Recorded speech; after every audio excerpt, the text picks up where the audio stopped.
Chapter 3. Under the cavern pyramids, great Set coils asleep. The sun was setting, etching the green and hazy blue of the forest in brief gold. The waning beams glinted on the thick golden chain, which Dion of Attalus twisted continually in his pudgy hand, as he sat in the flaming riot of blossoms and flower trees, which was his garden. He shifted his fat body on his marble seat and glanced furtively about, as if in quest of a lurking enemy. He sat within a circular grove of slender trees. Interlapping branches cast a thick shade over him. Near at hand a fountain tinkled silverly, and other unseen fountains in various parts of the great garden whispered an everlasting symphony. Dion was alone, except for the great dusky figure, which lounged on a marble bench close at hand, watching the Baron with deep, somber eyes. Dion gave little thought to Thoth Amon. He knew vaguely that he was a slave in whom Ascalante reposed much trust. But like so many rich men, Dion paid scant heed to men below his own station in life. "You need not be so nervous," said Thoth. "The plot cannot fail. Ascalante can make mistakes as well as another," snapped Dion, sweating at the mere thought of failure. "Not he," grinned the Stygian savagely. "Else I had not been his slave, but his master." "What talk is this?" peevishly returned Dion, with only half a mind on the conversation. Thoth Amon's eyes narrowed. For all his iron self-control, he was near bursting with long pent-up shame, hate, and rage, ready to take any sort of a desperate chance. What he did not reckon on was the fact that Dion saw him not as a human being, with a brain and a wit, but simply a slave, and as such, a creature beneath notice. "Listen to me," said Thoth. "You will be king. But you little know the mind of Ascalante. You cannot trust him. Once Conan is slain, I can help you. If you will protect me when you come to power, I will aid you. Listen, my lord. I was a great sorcerer in the south. Men spoke of Thoth Amon as they spoke of Ramon. King Stethfon of Stygia gave me great honor, casting down the magicians from the high places to exalt me above them. They hated me, but they feared me, for I controlled beings from outside which came at my call and did my bidding. By Set, mine enemy knew not the hour when he might awake at midnight to feel the taloned fingers of a nameless horror at his throat. I did dark and terrible magic with the serpent ring of Set, which I found in a nighted tomb, a league beneath the earth, forgotten before the first man crawled out of the slimy sea. But a thief stole the ring and my power was broken.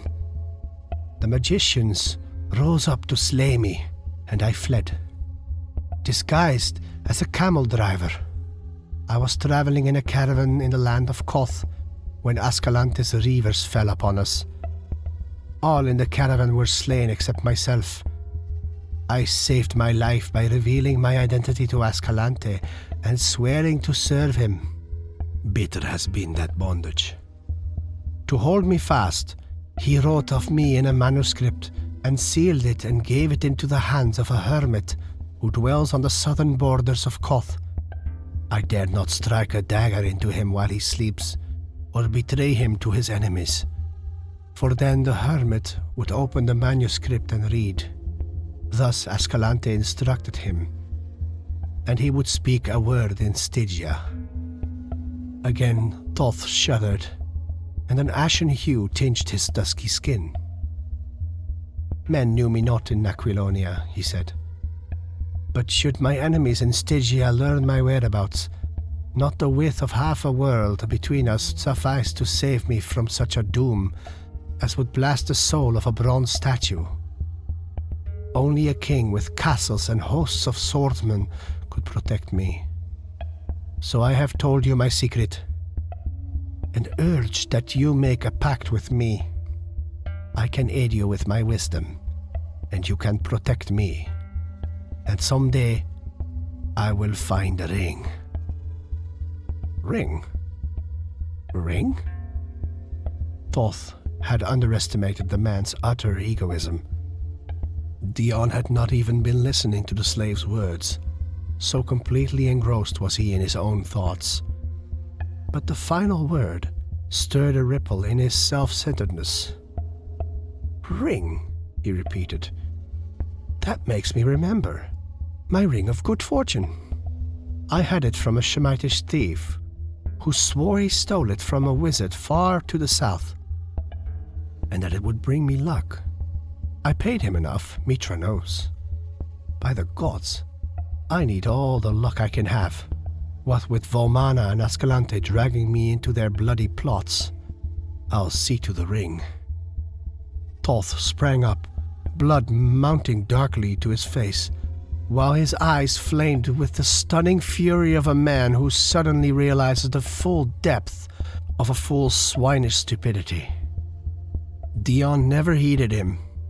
Lifting a secret lid in the marble seat, he fumbled for a moment among a heap of gewgaws of various kinds, barbaric charms, bits of bones, pieces of tawdry jewelry, luck pieces and conjures which the man's superstitious nature had prompted him to collect.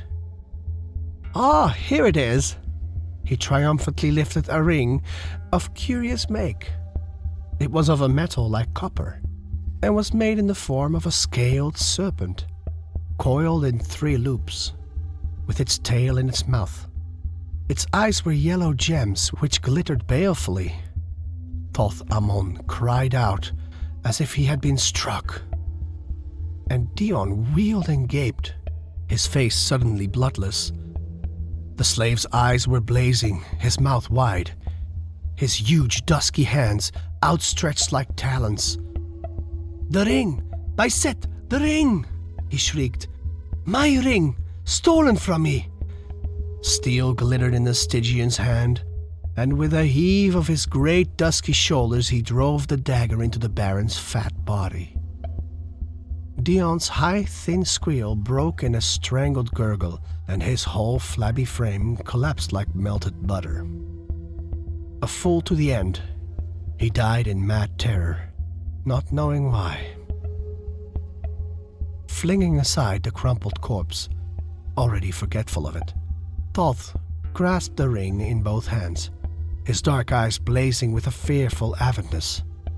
"My ring," he whispered in terrible exultation. "My power."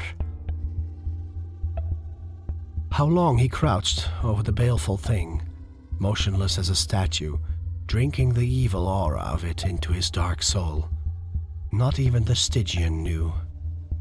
Yet he took himself from his reverie and drew back his mind from the nighted abysses where it had been questing. The moon was rising, casting long shadows across the smooth marble back of the garden seat, at the foot of which sprawled the darker shadow which had been the Lord of Attalus.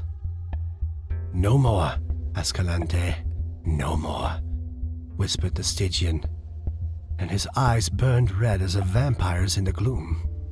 Stooping, he cupped a handful of congealing blood from the sluggish pool in which his victim sprawled, and rubbed it in the copper serpent's eyes until the yellow sparks were covered by a crimson mask.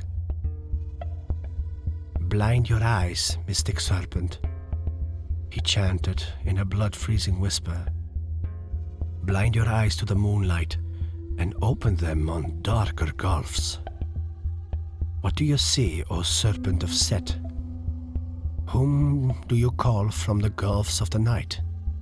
Whose shadow falls on the waning light? Call him to me, O serpent of Set," stroking the scales with a peculiar circular motion of his fingers. a motion which always carried the fingers back to their starting place. His voice sank still lower as he whispered dark names and grisly incantations forgotten the world over, save in the grim hinterlands of dark Stygia, where monstrous shapes move in the dusk of the tombs. There was a movement in the air about him, such a whirl as is made in water when some creature rises to the surface. A nameless, freezing wind blew on him briefly, as if from an opened door. Thoth felt a presence at his back, but he did not look about. He kept his eyes fixed on the moonlit space of marble, on which a tenuous shadow hovered. As he continued his whispered incantations, this shadow grew in size and clarity until it stood out distinct and horrific. Its outline was not unlike that of a gigantic baboon, but no such baboon ever walked the earth, not even in Stygia. Still, Thoth did not look, but drawing from his girdle a sandal of his master, always carried in the dim hope that he might be able to put it to such use, he cast it behind him. "Know it well, slave of the ring," he exclaimed. "Find him who wore it and destroy him. Look into his eyes and blast his soul. Before you tear out his throat, kill him. I, in a blind burst of passion, and all with him." Etched on the moonlit wall, Thoth saw the horror lower its misshapen head and take the scent like some hideous hound. Then the grisly head was thrown back and the thing wheeled and was gone like a wind through the trees. The Stygian flung up his arms in maddened exultation, and his teeth and eyes gleamed in the moonlight. A soldier on guard outside the walls yelled in startling horror as a great loping black shadow with flaming eyes cleared the wall and swept by him with a whirling rush of wind. But it was gone so swiftly that the bewildered warrior was left wondering whether it had been a dream or a hallucination.